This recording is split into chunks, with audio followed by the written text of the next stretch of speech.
Fighting game characters of course have all sorts of fighting styles, but for every trained character, there are ones that rely on instincts, not just out of desperation or because they're brawling for the sake of it. Some just fight like a wild animal because they're going by what comes to mind first. No close-handed punches for them, we're scratching instead. No fancy footwork, it's time to pounce. You got a weapon? That's nice, they've got teeth. Basically, I'll be covering the feral fighting game characters who fight like wild animals, in part because they're Tarzan-like, or maybe they're just half human, half animal, and that's what they know how to do. It's one of those fighting styles where it's not properly defined, but there's a certain aesthetic to it. Also, one character per series of origin. Now, let's go wild with the top 10 feral fighting game characters. Number 10, Lizard Man from Soul Calibur. Lizard Man's reputation as Lizard Man is a bit deceiving. He's not just some lizard guy that existed for all of time. He used to be a normal man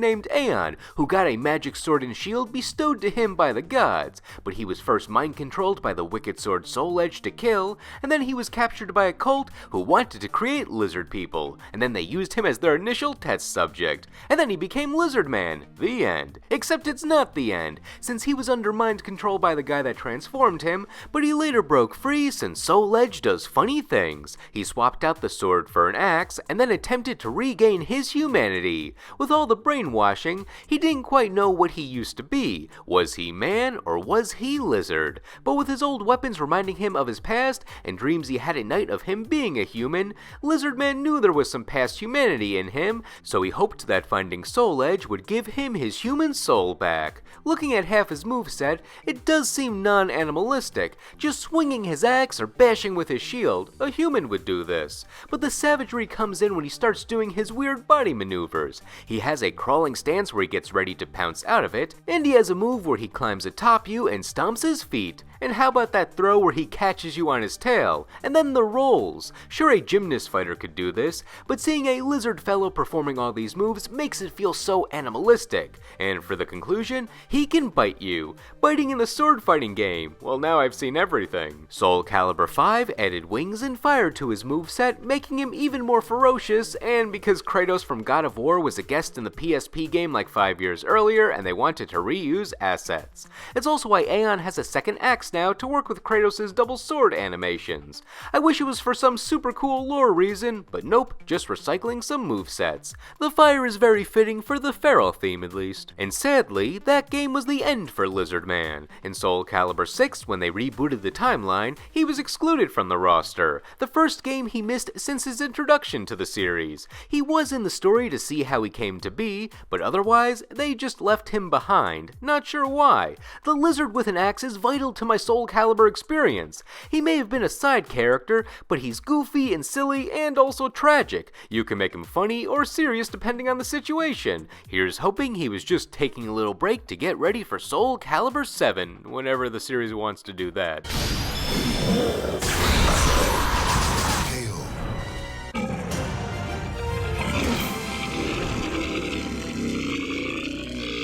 Number 9, Misfortune from Skullgirls. It was destined for Misfortune, aka Nadia Fortune, to make this list, since her species in the Skullgirls universe is literally called ferals, and she's a Catwoman, so if the shoe fits. But joke's on us, Misfortune doesn't wear shoes. She's got the paws for slashing, both normal and special moves, including a Wreck-It chain to really go all scratching post on ya. And she has another special move where she can cat kick ya on the way up.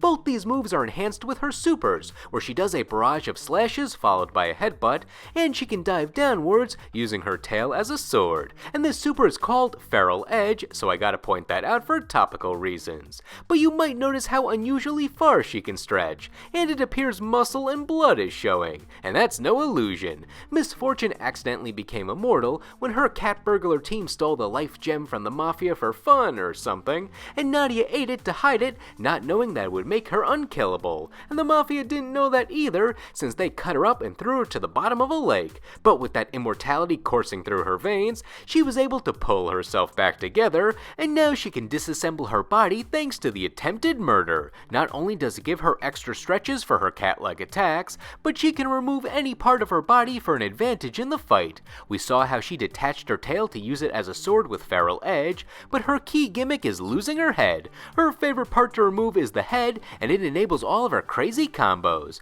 Of course it's a nice projectile, but once it's off, she can control it like a puppet by having it sneeze to juggle or keep the opponent in stun, along with its most feral power, biting. She will go om nom nom on the opponent for 2010 style memes, and to hold them in place to give the rest of the body time to run over and get back to scratching. Oh, and if you want to hear the om nom nom, here you go.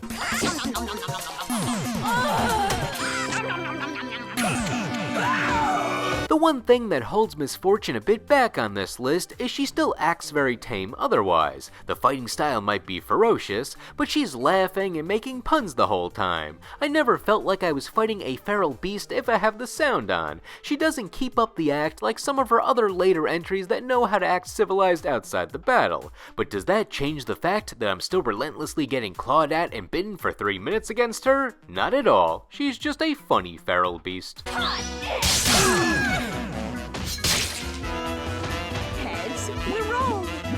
Number 8. Sabrewolf from Killer Instinct. Sabrewolf is a good summary of how a beastman should play, with a pretty expected backstory to boot. He's an aristocrat suffering from lycanthropy, aka turning into a werewolf, and to try to stave off the feral nature of the beast, he goes to the villainous organization Ultratech to see if they can fix his condition.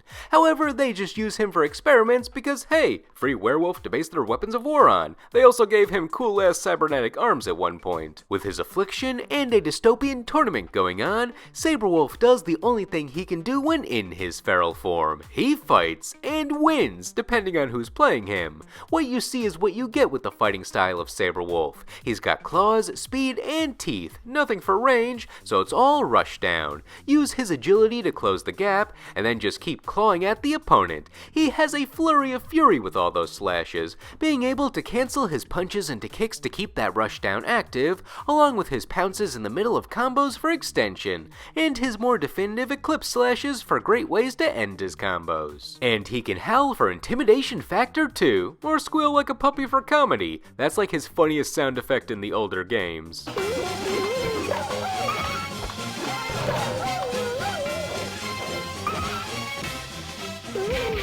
So Sabrewolf, despite being in a technological future with magic mixed in, he needs none of that and just relies on old-fashioned brute force with unbridled fury. Supreme victory! Number 7. Felicia from Darkstalkers. I love Felicia. You know those characters that you just really vibe with? Felicia's always been that for me. I could do a whole monologue on it, but I'll spare ya. For those who follow me on social media, that's no surprise since I have my Felicia reading the newspaper icon there. That being said, she's not actually one of my mains in Vampire Savior. That goes to BB Hood and Shenko, but she was on my main team in Ultimate Marvel vs. Capcom 3, so I'm not totally fraudulent. Felicia is a Catwoman who's not feral when it comes to just hanging out. She's trying to jumpstart her music career, so she's very friendly. I like in the anime OVA, she's just giving out flyers at the train station, but when she's forced to fight, she uses her feral side of being a Catwoman. Her big ol' paws are for more than just passing out those flyers. They can scratch and scratch and scratch some more, also the feet. She can roll into a ball and do various slashes and kicks out of it, or go after a toy that appears out of nowhere and end up scratching you instead, or just claw at you after you land on the ground.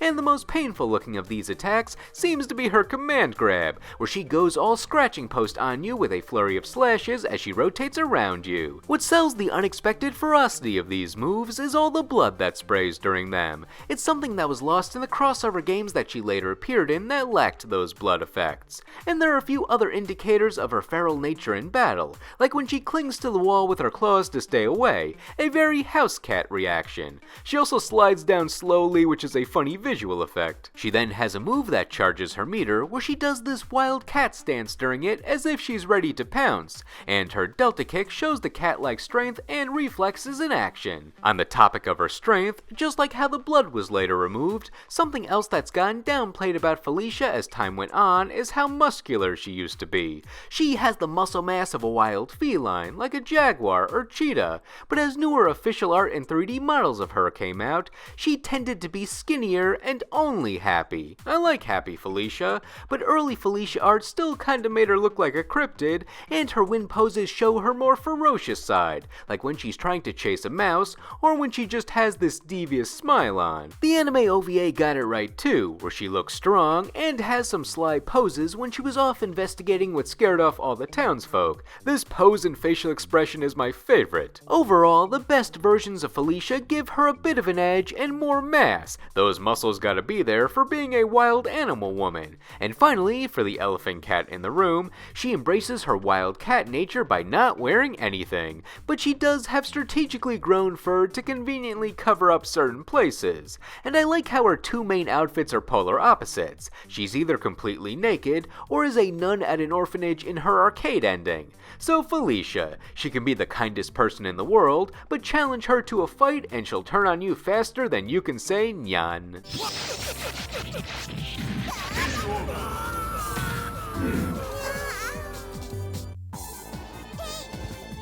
Number 6. Cham Cham from Samurai Shodown. Samurai Shodown has a few wild characters on the roster, with the most notable ones being Tam Tam premiering in the first game, and his sister Cham Cham premiering in the second.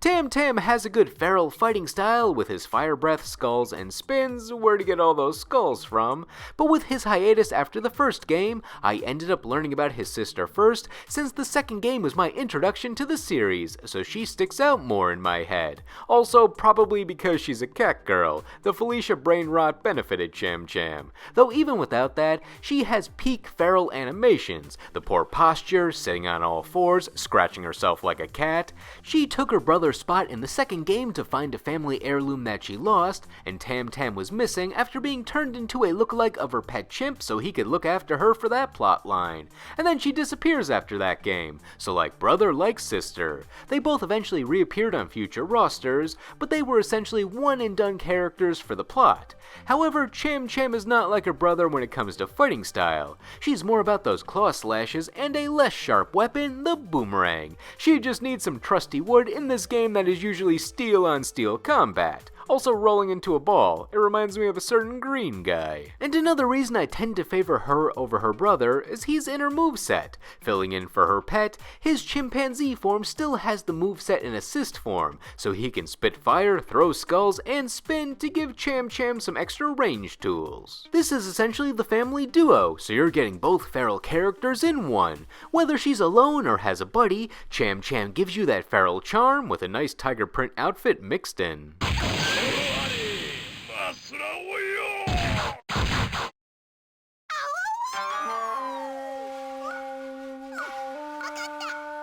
Number 5. Cheetah in Injustice 2. Barbara Minerva has a few variations on her backstory, but the common result is after participating in some ritual that will give her power and immortality, she becomes part cheetah, and that feline side is constantly tapping into her mind to become more feral, and she does, mostly during battle. She is cursed to always look half cheetah and somehow got that name on the way there, and is probably on edge a lot, but she seems capable of normal conversation if you want that with her, like when her and Catwoman talk about whose claws are better, and they quote Seinfeld jokes during it. Mine are real, Catwoman. We better be talking about claws.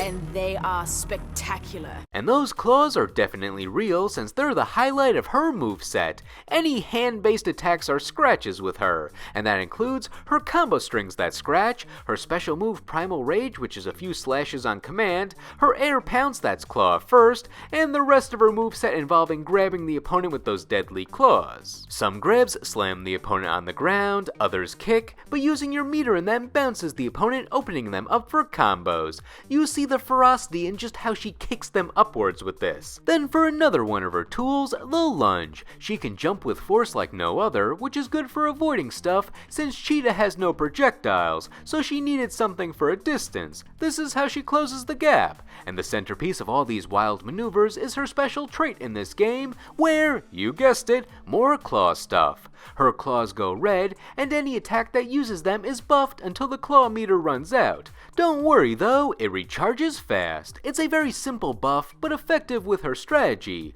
With her having all these active close range moves, she's a powerhouse for comboing, giving her potential for some of the longest in the game. So go wild and get styled on with Cheetah. The only superpower you need with her is being part cat.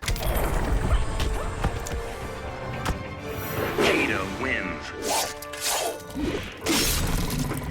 Number 4. Baraka from Mortal Kombat. Baraka is part of a species called the Tarkata. They are nomadic monster goblin people who are known for their savage fighting style, highlighted by them having retractable blades in their arms. They stick together and tend to work for whoever's the strongest, and Baraka is their leader. Not sure if he's the de facto strongest of all of them, but he is the best fighter, and that fighting style is going ham on the opponent with brutal instincts. My favorite thing about his special moves is when he just brings out his blades and simply moves his arms. He does the Bart Simpson, I'm gonna move my arms, and if you get hit by it, it's your fault. It's not even moving aggressively sometimes. He's just walking, or charging, or he moves his arms fast in front of him, and it hurts because those are still blades. They're sharp. Once again, it's your fault for standing in front of him. And I like when he shows off his ballerina skills by doing an impressive spin, once again with the blades out. Even his grabs get creative by him just releasing the blades after the opponent is in his clutches. Like that seems more brutal than if he just stabbed you with the blades out to begin with. But he can still fight hard without the blades. His punches and kicks are tough and have no real technique to them. That's just what he knows how to do. He also steps on your foot. And those teeth, they're terrifying and can bite you. Though that's more of a Melina thing, who's a clone of the Princess Kitana mixed with Tarkan DNA that mutated her. Melina demonstrates that Tarkans go wild by instinct during battle, since she can act normally, but goes crazy when it's time to fight. And without the blades, she's gotta use her teeth as the sharpest part of her body. As for Baraka, the savage style doesn't mean he thinks that way. He's actually very smart, which is likely why he's the general of the Tarkatans. In Mortal Kombat Deception, he devised the plan to ambush Melina by having another Tarkatan pose as him, and then he comes in for the surprise. And in Mortal Kombat 11, he negotiated the deal with Kitana to get Tarkans a role beyond just being lackeys. If you manage to talk to him without triggering his fighting instinct, you might be able to get a conversation, but if you're viewed as an immediate threat, then you're dead. Number 3. Wolverine in the Marvel vs. Capcom series. Wolverine of the X-Men is probably the most famous of any X-Men team, just based on how much attention he gets in the movies and cartoons alone. His bones are made of a powerful metal called adamantium, and he gets retractable claws out of it, which slash any which way to Sunday. And like Cheetah, he has a major storied history in the comics that fighting games only capture a snapshot of. However, even more than Cheetah, Wolverine in any Capcom fighting game is iconic on his own. The Marvel vs. Capcom series always included Wolverine from the beginning, making his moves iconic to fighting games as a whole, except that one game that he was left out of, but we kinda sweep it under the rug. He eventually became the de facto #1 Marvel character by Marvel vs. Capcom 3. Usually that went to Cyclops or Captain America. Also, poor Cyclops got omitted from the roster of 3. Wolvie's moveset starts with the concept that he fights like a wild animal with his claws out and builds it from there. The iconic move is Berserker Barrage, which is a flurry of slashes as he runs forward. Then there's Tornado Claw, which is the Shoryuken version of that. Berserker Slash is a move where he does a quick dash and slash, and it can also cross up. Drill Claw is where he spins in the air with the claws out, and you can chain it into itself, so sometimes he goes Drill Claw, Drill Claw, Drill Claw. And finally, Berserker Rage, which is like Chun-Li's lightning legs where you mash to have the attack keep going, but with his claws. Also, no one knew this attack is called Berserker Rage, since he yells Swiss cheese during it, and as such, we all call it Swiss cheese because that's the better name. Also, in general, Wolverine is fast. He's easy to use because popular character, but you still need to make sure you don't outrun yourself with how fast he can move. He even has a hyper combo that increases his speed for crazier combo potential, because the man's just that wild. My favorite interaction with him in Marvel vs. Capcom 3 is where Ryu compliments Wolverine for his animal-like fighting style. It put me in the mindset where I never thought of it as a strategy. I just kind of assumed Wolverine rolled with it because of instincts. Let's see those karate moves, kid. Interesting. Fight like a wild animal. And yeah, Ryu's right. This is a strategy, and Wolverine has to know what he's doing to an extent for it to be as successful as it is. Weapon X. Danger! Combo KO! You win! What I do isn't very nice. Number 2, Blanka from Street Fighter. As with most early Street Fighter characters, they tend to establish whatever tropes they represent in the genre as a whole. Blanka is the original fighting game Wild Man. He was a guy that was raised in the jungle after a plane crash as a baby stranded him there, where he learned how to fight, fend for himself, and mutated a bit to give him electrical powers. The reason is eels, with varying backstory lore. I like the lore that he ate them to gain their skills, but that seems to have been retconned in the modern day, or was just a fan theory to begin with. The mutation also seems to have turned his skin green and hair orange, but as I discussed on my Street Fighter retcon list, it ended up just being paint that he made from plants and such in the forest, which is one of those retcons where I'm like, this won't ruin the character, but did you really need to say that? Also, you know, he still has the minimal clothing, unkempt hair, and long nails of a guy who lives in the wild, so the theming is intact. Regardless, he'll always be savage with his fighting style. The electricity is the main part, where he can be seen pounding his chest and slamming the ground for some of the bigger electrical blows. But the physical part of his moveset is even more on the feral side, most famously, the Blanka Ball. He just goes into a ball at various directions and rolls at ya, usually in a gravity-defying manner. This is also when he's at his peak of animalistic yells. In the later games, as the balls are going off, he's always going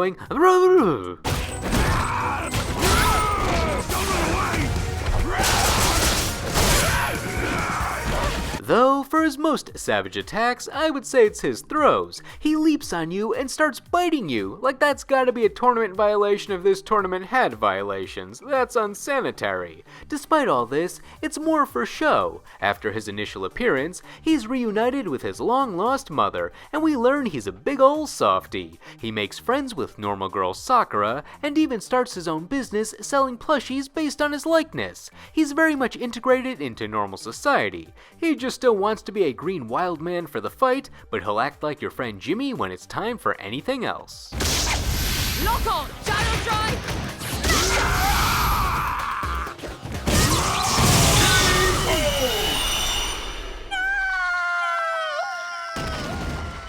For number 1, I wanted to go with a franchise that deserved this spot for such a topic. A series that was all about the feral fighting for everyone and had multiple games, yet has been irrelevant for decades. So why not go with number 1, Hugo the Wolf from Bloody Roar. It's a series where every fighter is a zoanthrope, if that's how it's pronounced, being a human who can turn into a humanoid animal, using those animal skills for short-term new powers. Activate beast mode to turn into your beast form, and then fight until the beast gauge runs out, and then you have to fight as a normal human until it's ready again.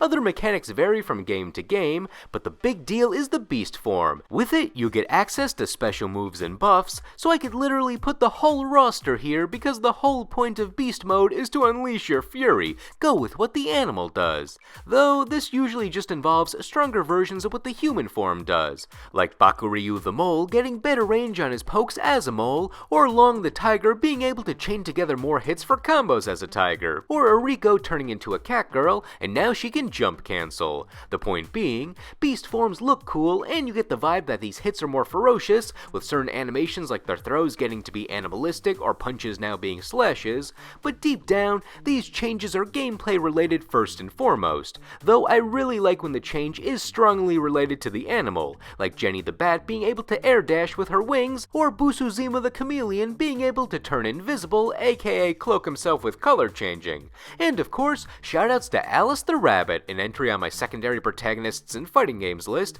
getting to jump real good from her ability with her rabbit legs. Not only is it expected, but it's a damn good space clearing jump. But to headline this entry, I had to go with Yugo since he is the main character. He gets center stage in all the stories, and he's a badass dude to put on most of the box art and advertising. As a human, he dresses like a fighting game protagonist. Nothing crazy, just a jacket and a shirt, maybe a vest, 90s hair, and his beast form is a wolf, which seems like the best default animal to go with when going for the beast. Like, of course, he's a werewolf without the were part. He just does it when he feels like it. His gameplay is fast and punch-based, which I love since it sets up his wolf form to now do a whole lot of claw slashes. Terrific. And being the main character, he's involved in all the plots, trying to have everyone just get along. The first game, he was fighting against the organization Tylon, who are experimenting on the zoanthropes and likely behind his father's murder, and after their defeat, it was an X-Men style plot where society was discriminating against the zoanthropes, and he was leading an organization for peace with everyone involved.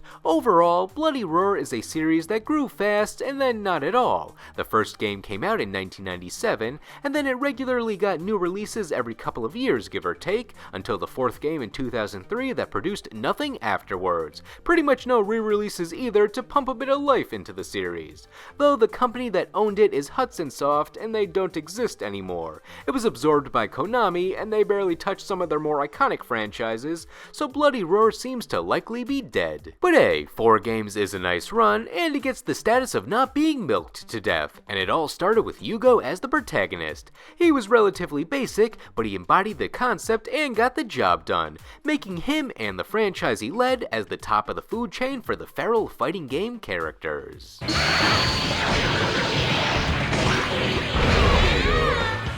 You win.